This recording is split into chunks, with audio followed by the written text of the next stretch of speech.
m'appelle Stéphane Bonnery, je suis professeur des universités dans le département des sciences de l'éducation de l'université Paris 8 et je travaille dans le laboratoire CIRCEF TESCOL sur la question des inégalités scolaires et culturelles des enfants. Ce qu'on enseigne est beaucoup plus conceptuel qu'il y a 70 ans, au même âge. Ce qu'on enseigne aujourd'hui est de moins en moins des choses à mémoriser, retenir et restituer par cœur, et de plus en plus des choses que l'élève doit construire, doit formuler lui-même, ça c'est dans les manuels évidemment, doit trouver, doit penser, doit déduire. Et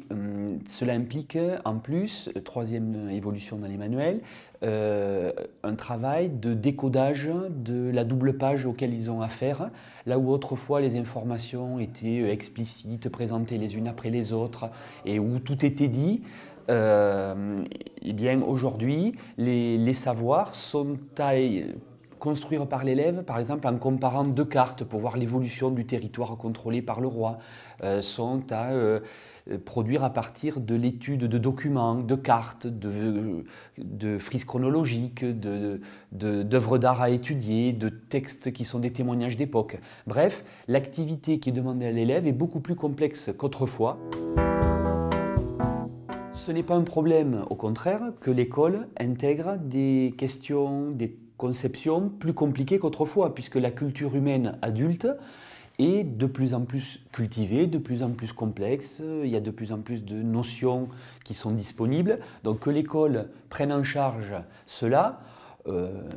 c'est plutôt une bonne chose. Le problème, c'est est-ce qu'elle le met au programme, elle le met dans les manuels, et aux enseignants et aux élèves de se débrouiller pour enseigner des choses plus compliquées dans davantage de disciplines, puisqu'il y a plus de disciplines qu'autrefois qui sont enseignées dans le premier degré, avec un temps bien moindre, puisqu'il y a 3 heures par semaine en moins. À mon avis, c'est un peu l'équation insoluble.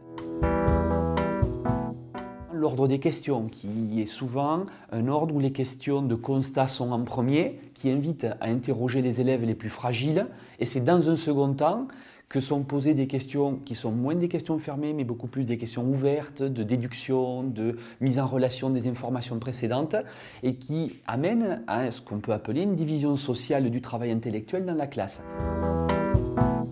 Les inégalités de réussite entre élèves ne sont pas des inégalités de réussite entre élèves, ce sont des inégalités de ce que la famille a fabriqué comme habitude à fréquenter des supports qui ne sont pas scolaires, mais qui sont de type scolaire dans la littérature. L'école a intégré des évolutions qui ne sont pas que scolaires, qui sont celles de la culture savante. Et donc il y a deux évolutions similaires, et que peut-être la conclusion de tout ça, c'est que plutôt que l'école fasse comme si elle était dans la continuité avec les familles, ce qui n'est le cas que pour une minorité de ces familles, l'école ne s'appuie pas sur une continuité supposée, mais que l'école enseigne ce qui doit être appris sans présupposer de connivence avec l'habitude de décoder des pages assez hermétiques. Il me semble utile que l'on soit en ZEP ou hors ZEP, ou que l'on soit dans une classe fréquentée par des enfants de bonne famille avec plein de guillemets, eh bien, il y ait des supports assez similaires. Plutôt que d'aboutir à la situation actuelle où il y a quand même, semble-t-il,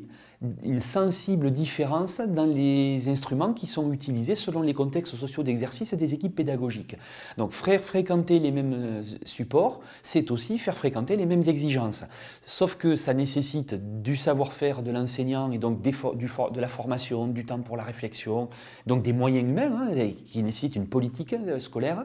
pour que les enseignants, certes, puissent choisir les supports en connaissance de cause, mais puissent aussi apprendre à les utiliser peut-être autrement, peut-être traiter moins de choses, moins de leçons dans l'année d'histoire, mais les cibler et les traiter vraiment à fond pour que tous les élèves accèdent à ces activités de décodage des sens cachés des pages, à ces activités de formulation des implicites ou justement de construction des savoirs qu'il faut formuler. Et si c'est ça l'objectif, alors il faut prendre le temps de le faire. Je pense que pour